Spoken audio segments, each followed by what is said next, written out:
क्या करती हैं। मैं खुद देख रही थी बाबूजी माई, मेरी कथा चल रही थी छपरा में मरीचा बाजार, जब कुंभ लगा हुआ था तो, और मेरे पैर में फ्रैक्चर हो गया था। उस स्थिति में मैं गई थी कथा बोलने के लिए।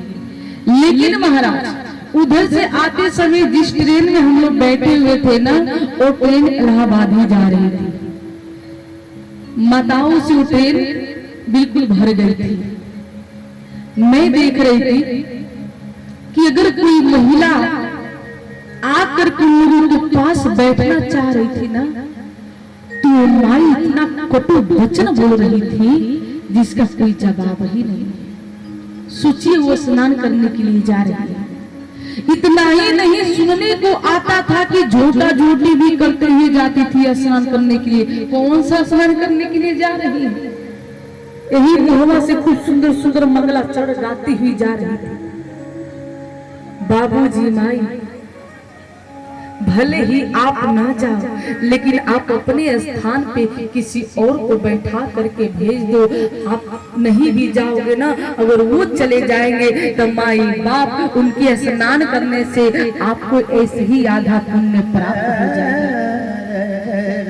अगर नहीं समझ में आ रहा है तो मैं निवेदन करूं कि घर से एक बोतल उठाइए,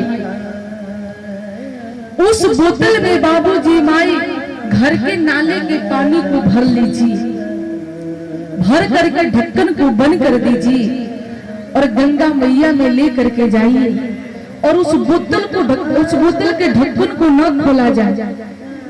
अब बोतल को केवल खूब डुबकी लगवाइए, 11 बार को छोड़ करके 51 बार लगवाइए। अब मैं कहूँ कि माई अब बोतल तो गंगा स्नान कर लिए, अब याचमन किया जाए।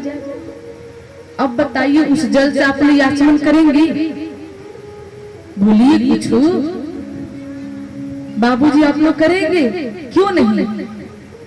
क्योंकि ढक्कन खुला नहीं है, अंदर स्वच्छ जल नहीं है, अंदर कचरा भरा हुआ है। अब आप लोग कहेंगे कि प्रिया जी पगला गई है का? पहले ढक्कनवा तो खोलिए, बोतलवा को साफ तो कीजिए, उसमें स्वच्छ जल भरिए तो तब तो याचमन करेंगे ना। सोचिए महाराज, एक छोटी सी बोतल को भी ढक्कन खोलने की आवश्यकता है उसको साफ होने के लिए। सोचिए हम लोग अपने हृदय के ढक्कन को खोले बगैर ही जाकर के स्नान करते रहते हैं। कोनो लाभ होने वाला हो माई?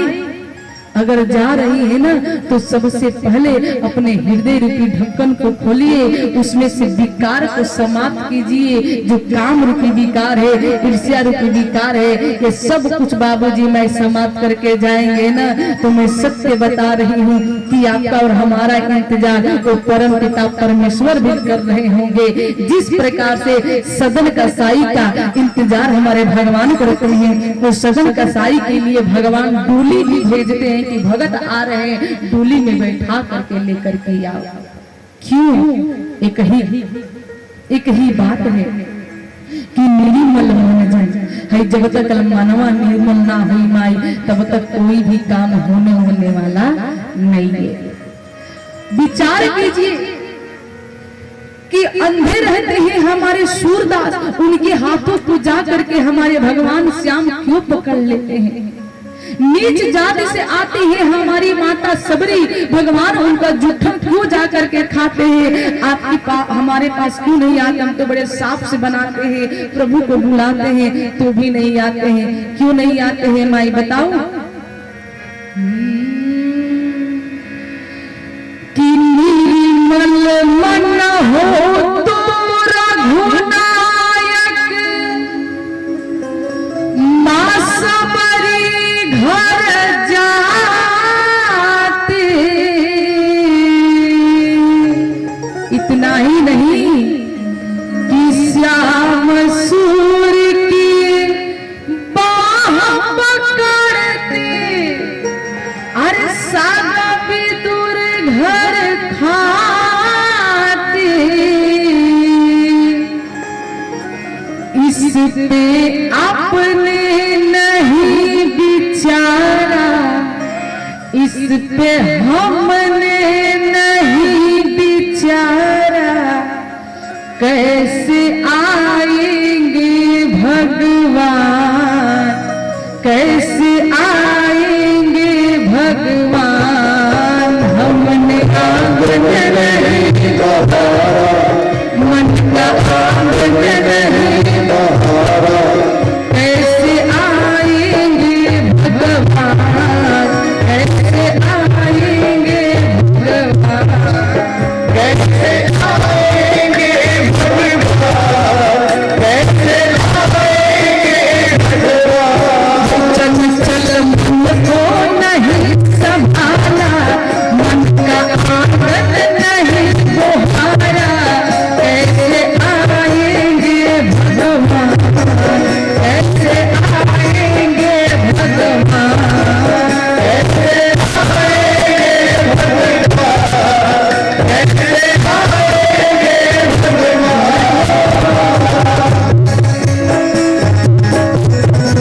देख करके दरवाजा बंद करते हैं और पत्थर के समक्ष जा करके भोग लगाते हैं। कोनो मतलब निकले वाला हो, कोनो मतलब निकलने वाला नहीं है। दादा इसी बात को कहते